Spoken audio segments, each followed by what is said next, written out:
Welcome to STV news. నా పేరు శ్రేయ. ముందుగా హెడ్లైన్స్. విశాఖ నగరాన్ని బే సిటీగా అభివృద్ధి చేయాలి. విశాఖ ఎకనామిక్ రీజియన్ సమీక్షలో సీఎం చంద్రబాబు ఆదేశం. మన్యం జిల్లా పెదవెంకి గ్రామ ప్రజల ఆరోగ్యాలపై ఆరా. అధికారులతో వర్చువల్ గా సమీక్షించిన డిప్యూటీ సీఎం పవన్ కళ్యాణ్. అరుదైన వ్యాధితో బాధపడుతున్న చిన్నారికి 2.28 లక్షల సాయం. దాతృత్వం చాటుకున్న విఎంఆర్డీఏ చైర్మన్ ప్రణవ్ గోపాల్, ఉద్యోగులు. రాష్ట్రంలోని రాయలసీమలోకి ప్రవేశించిన రుతుపవనాలు. వారం రోజుల్లో రాష్ట్రమంతా విస్తరిస్తాయన్న విశాఖ వాతావరణ శాఖ అధికారి. కైలాసగిరి నుంచి భోగపురం వరకు బే సిటీ ప్రాజెక్టు వస్తుందని ముఖ్యమంత్రి చంద్రబాబు తెలిపారు. విశాఖ ఎకనామిక్ రీజియన్ పై 9 జిల్లాల కలెక్టర్లు, ప్రజాప్రతినిధులతో ఆయన సమీక్షించారు. విశాఖ నగరాన్ని బే సిటీగా తీర్చిదిద్దేందుకు అన్ని చర్యలు చేపట్టాలని ఆదేశించారు. రాష్ట్రంలో 3 ఎకనామిక్ రీజియన్లను అభివృద్ధి చేయడానికి రాష్ట్ర ప్రభుత్వం సంసిద్ధతను వ్యక్తం చేస్తోంది. విశాఖ పర్యటనకు వచ్చిన ముఖ్యమంత్రి చంద్రబాబు విశాఖ ఎకనామిక్ రీజియన్ పై కోస్తా తీరంలోని 9 జిల్లాల్లో కలెక్టర్లు, ప్రజాప్రతినిధులతో సమీక్షించారు. విశాఖ కైలాసగిరి నుంచి భోగాపురం వరకు బే సిటీగా ఏర్పాటు చేయడంతో పాటు విఎంఆర్డీఏను ప్రాజెక్టు మానిటరింగ్ యూనిట్ గా చేస్తామన్నారు. గ్రే హౌండ్స్ కు చెందిన 303 ఎకరాల్లో కన్వెన్షన్ సెంటర్ నిర్మించాలని ఆదేశించారు. అన్ని వర్గాల ప్రజలకు ఆహ్లాదాన్ని అందించేందుకు వాటర్ స్పోర్ట్స్ తో పాటు వినోదం కలిగించే ప్రాజెక్టులను ఏర్పాటు చేసేందుకు పెట్టుబడులను ఆకర్షించాలని చెప్పారు. రాజమహేంద్రవరం, పాపికొండలు, పోలవరం వంటి కేంద్రాలను టూరిజంగా అభివృద్ధి చేయాలని ఆదేశించారు. ఈ ప్రాంతాలలో మౌలిక సదుపాయాల కల్పనతో పాటు టూరిస్టులకు అవసరమైన సదుపాయాలు ఏర్పాటు చేయాలని కోరారు.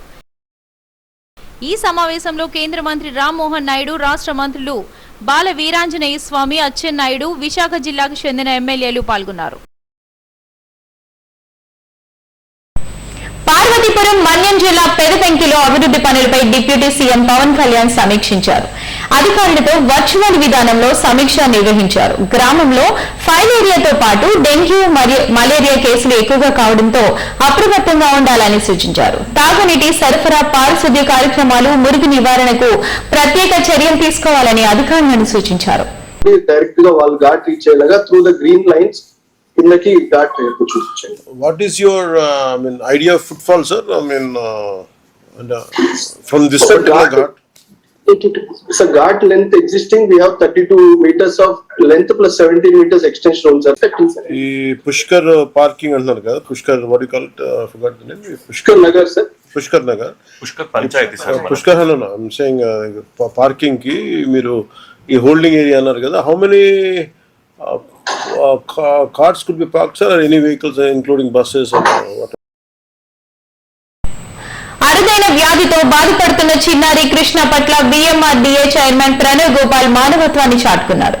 తన నెల వేతనం ₹1,00,000తో పాటు విఎంఆర్డీఏ ఉద్యోగులు ఒకరోజు జీతం 1.28 లక్షలను విరాళంగా ప్రకటించారు. మొత్తం 2.28 లక్షలను విజయనగరంలో జరిగిన కార్యక్రమంలో బాధితురాలికి విజయనగరం ఎమ్మెల్యే అదితి విజయలక్ష్మి గజపతిరాజు చేతుల మీదుగా అందజేశారు. ఈ కార్యక్రమంలో చిన్నారి తాతయ్య దుర్గా రామచంద్రరావు, అమ్మమ్మ సత్యకుమారిలకు అందజేశారు. ఈ చిన్నారి కృష్ణ అరుదైన వ్యాధితో బాధపడుతుందని ప్రసార మాధ్యమాల ద్వారా తెలుసుకుని ఈ సాయాన్ని అందించారు. విఎంఆర్డీఏ కమిషనర్ తేజ్ భరత్ తదితరులు పాల్గొన్నారు. మంత్రి నారా లోకేష్ సూచనల మేరకు ఈ సాయాన్ని అందించామని ప్రణవ్ గోపాల్ తెలిపారు. చిన్నారి వైద్యం కోసం స్పందించిన తీరు అందరికీ స్ఫూర్తిదాయకంగా నిలుస్తుందని ఎమ్మెల్యే అదితి గజపతిరాజు తెలిపారు.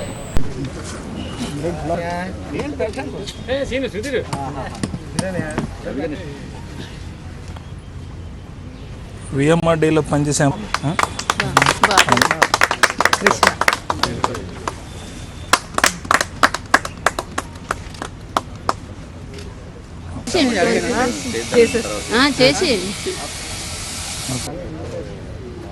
నమస్కారం. మనకి బేబీ కృష్ణ అనే బేబీకి స్పైనల్ మసిల్ డిస్ట్రోఫీ అనే వ్యాధి వచ్చింది.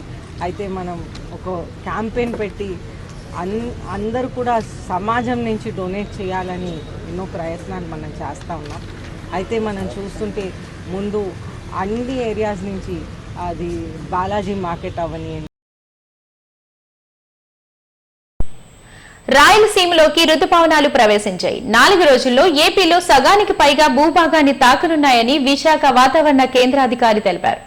బానుడి బగబగలతో అల్లాడిపోతున్న రాష్ట్ర ప్రజలకు వాతావరణ శాఖ చల్లటి కబురు అందించింది. కేరళ మీదుగా ముందుకు కదులుతున్నాయని తెలిపారు. తెలంగాణ ప్రాంతాలకు సైతం ఈ నైరుతి రుతుపవనాలు విస్తరించే అవకాశం ఉందని తెలిపారు. ఈ నెల 10వ తేదీ కల్లా ఏపీ అంతటా విస్తరిస్తాయని వాతావరణ శాఖ అధికారి తెలియజేశారు. ప్రస్తుతానికి మాకు అందిన సమాచారం ప్రకారం అయితే రాగల నైరుతి ఋతుపవనాలు మధ్య అరేబియా సముద్రం మరియు తూర్పు మధ్య అరేబియా సముద్రంలోని చాలా ప్రాంతాలు మరియు కర్ణాటకలోని కొన్ని ప్రాంతాలు మరియు గోవా రాష్ట్రం పూర్తిగాను మరియు మహారాష్ట్రలోని మరియు ఒక ఉపరితల ద్రోణి ఛత్తీస్గఢ్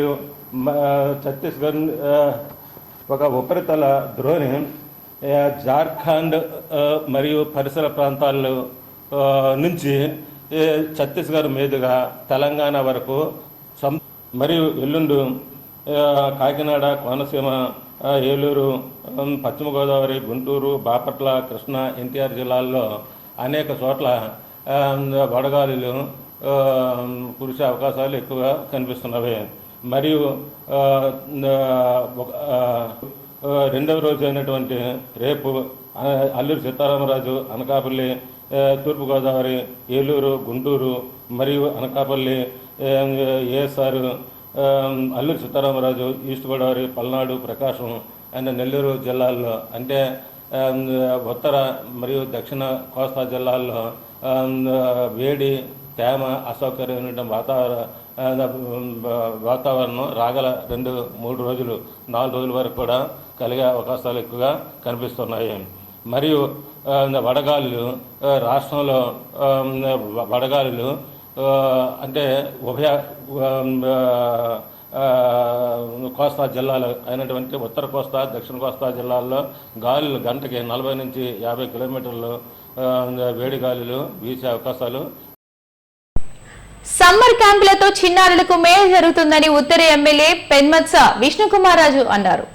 రేసుభవానిపాలెం స్వర్ణభారతి ఇండోర్ స్టేడియంలో జీవీఎంసీ ఆధ్వర్యంలో నిర్వహించిన సమ్మర్ క్యాంప్ ముగింపు వేడుకల్లో ఆయన పాల్గొన్నారు. వేసవి సెలవులు సద్వినియోగం చేసుకునేలా జీవీఎంసీ నిర్వహించిన సమ్మర్ క్యాంప్ విద్యార్థులకు ఎంతో ఉపయోగపడిందన్నారు. విద్యార్థుల అభివృద్ధితో తల్లిదండ్రుల పాత్ర కీలకమన్నారు. ప్రతిరోజు పిల్లలను క్యాంప్నకు తీసుకొచ్చిన వారికి అవసరమైన సహకారం అందించి తల్లిదండ్రులను ప్రత్యేకంగా అభినందించారు. క్యాంప్లో ప్రతిభ కనబరిచిన విద్యార్థులకు ప్రశంసా పత్రాలు, బహుమతులను అందజేశారు. ఈ కార్యక్రమంలో జెడ్సీ రాము, ఏడీసీ సత్యవతి, ఒలింపిక్ అసోసియేషన్ కార్యదర్శి సత్యనారాయణ, ద్రోణాచార్య అవార్డు గ్రహీత వెంకటేశ్వరరావు, అంతర్జాతీయ బ్యాడ్మింటన్ క్రీడాకారిణి Ushasri, AP Kalinga corporation director Sanapala Varaprasad తదితరులు పాల్గొన్నారు.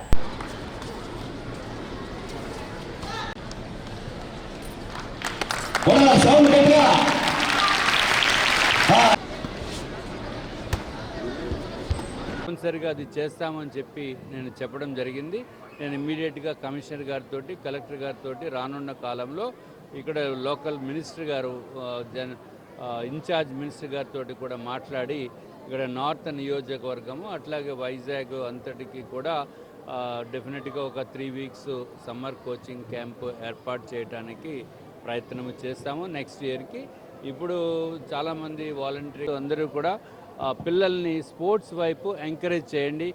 బాగా చేశారా లేదా అనేది సెపరేట్ ఇష్యూ, బట్ వాళ్ళకి చిన్నప్పటి నుంచి ఈ విధమైన అవకాశాలు ఇప్పుడు ప్రస్తుతం ఉన్నాయి.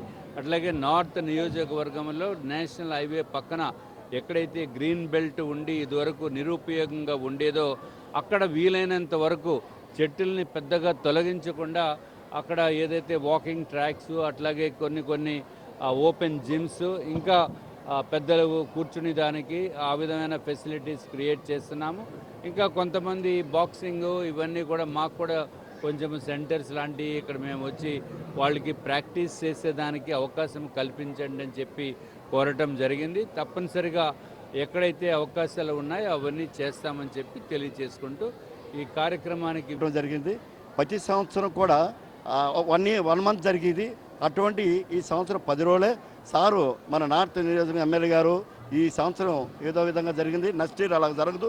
21 days హామీ ఇవ్వడం జరిగింది. అధికారులతో మాట్లాడి 100% న్యాయం చేస్తాం స్పోర్ట్స్కి అని చెప్పి పిల్లలకి ఏ విధంగా ఫెసిలిటీస్ సెంటర్స్ ఎక్కడెక్కడ ఎక్విప్మెంట్ కావాలనేది కూడా ఆయన సారు అందజేస్తామని చెప్పారు. వారికి ప్రత్యేకంగా ఒలింపిక్ అసోసియేషన్ తరపుని ధన్యవాదాలు తెలియజేస్తున్నాం. Thank you. ఇక ఎంవీపీ పోలీస్ స్టేషన్ పరిధిలోని అప్పుగర్ వద్ద బీచ్ రోడ్లో కారు నుంచి ఒక్కసారిగా మంటలు ఏర్పడ్డాయి. స్పందించిన పోలీసులు ఘటనా స్థలానికి చేరుకున్నారు. ఎటువంటి ప్రమాదం జరగకుండా చర్యలు చేపట్టారు. కారులో ఉన్న వారంతా దిగిపోవడంతో పెద్ద ప్రమాదం తప్పినట్లయింది.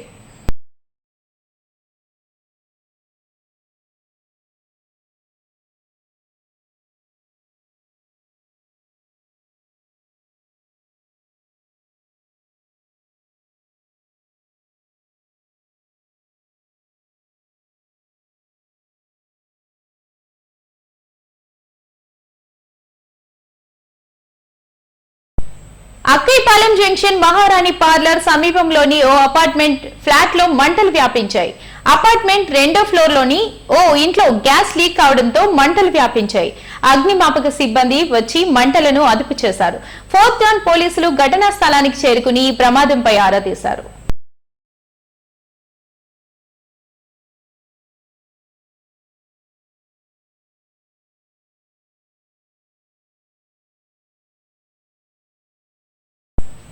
తొలకరి వర్షాలు పలకరించడంతో రైతన్నలు సాగు ప్రారంభించారు.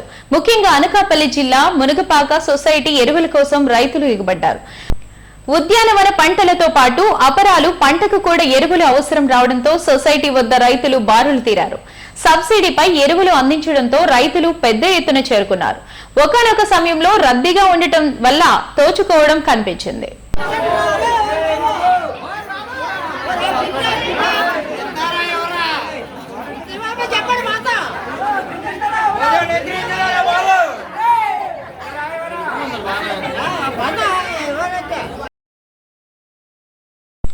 ఇక న్యూఢిల్లీ నుంచి చెన్నై వెళుతున్న ఓ రైలులో తీవ్రమైన ఘటన జరిగింది. సింగరాయకొండ ప్రాంతం మీదుగా రైలు వెళుతున్న సమయంలో కొంతమంది దుండగులు ఇంజిన్ భాగంపై బరువైన వస్తువులు విసిరారు. విధి నిర్వహణలో ఉన్న సీనియర్ అసిస్టెంట్ లోకో పైలట్ తీవ్రంగా గాయపడ్డారు. సంఘటన జరిగిన వెంటనే రైలును సమీపంలోని యూపీడే స్టేషన్ లో ఆపి గాయపడిన లోకో పైలట్ ను ఆసుపత్రికి తరలించారు. రైల్వే అధికారులు ఈ ఘటనను సీరియస్ గా తీసుకున్నారు.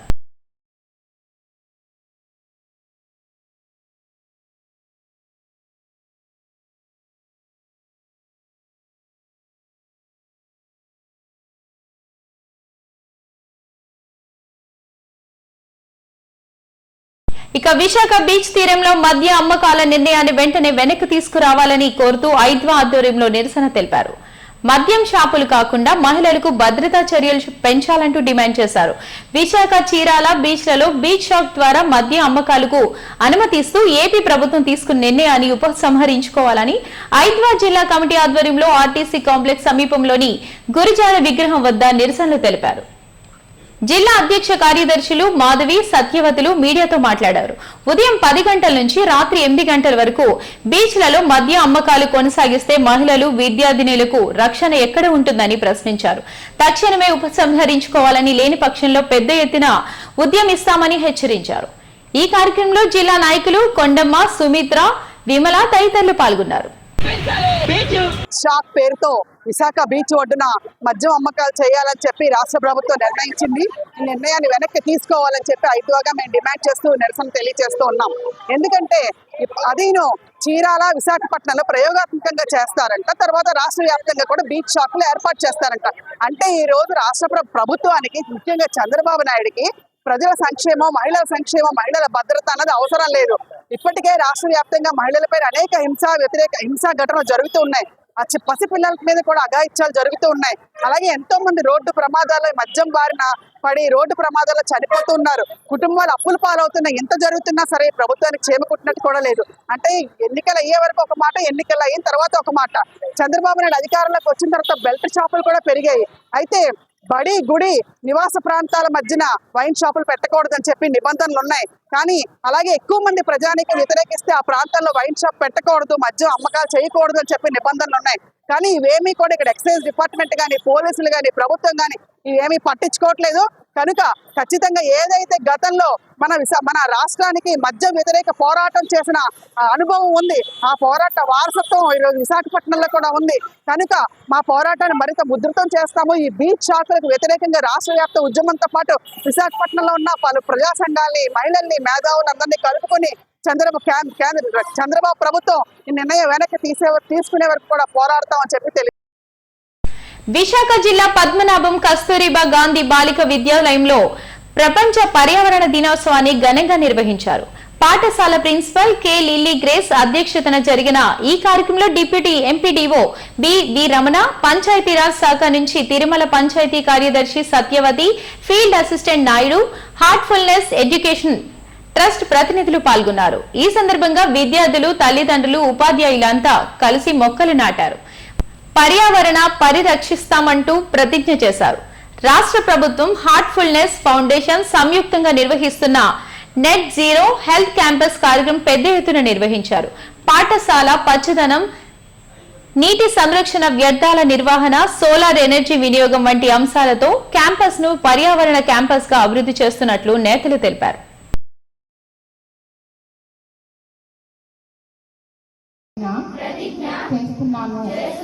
పర్యావరణ అనుకూల అలవాట్లు ప్రాముఖ్యత గురించి నా కుటుంబం, స్నేహితులు మరియు ఇతరులను నిరంతరం ప్రేరేపించడానికి కూడా నేను చెప్పండి. ప్రతి వాళ్ళు కూడా మీరు ఒక ఇల్లు కట్టుకున్నారు అనుకోండి, అర్థమంతా ఇల్లు కట్టినప్పుడు ఇంటి చుట్టూరు మొక్కలేయమని మీ తల్లిదండ్రులకే చెప్పండి. అలాగే ఇది గ్రామాలు కాబట్టి బీహార్ కు చెందిన ప్లంబర్ అకౌంట్ లో 294 కోట్లు జమైంది. వికాస్ కుమార్ అనే ప్లంబర్ బ్యాంక్ బ్యాలెన్స్ 114 రూపాయల నుంచి గురువారం ఉదయానికి 94 కోట్లకు చేరింది. సాయంత్రానికి ఈ బ్యాలెన్స్ 294 కోట్లకు చేరింది. మొదట టెక్నికల్ ఇష్యూ అనుకున్నప్పటికీ మరుసటి రోజు కూడా బ్యాలెన్స్ ఉండటంతో వికాస్ బ్యాంక్ కు పోలీసులకు సమాచారం అందించారు. ఇది సాంకేతిక లోపమా లేక ఫ్రాడా అనే కోణంలో పోలీసులు దర్యాప్తు చేస్తున్నారు. ప్రస్తుతం ఈ అంశం వైరల్ అయింది.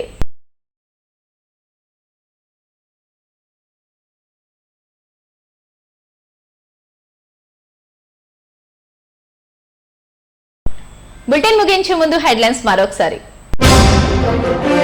విశాఖ నగరాన్ని బే సిటీగా అభివృద్ధి చేయాలి. విశాఖ ఎకనామిక్ రీజియన్ సమీక్షలో సీఎం చంద్రబాబు ఆదేశం.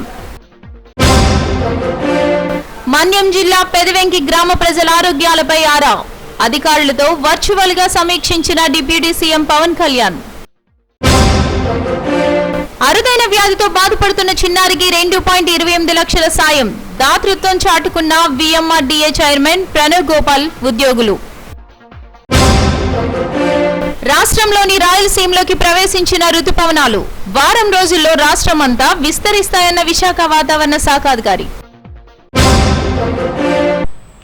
ఇవి బులెటిన్ అప్డేట్స్. మరొక బులెటిన్ లో మళ్ళీ కలుసుకుందాం. అంతవరకు సెలవు, నమస్తే.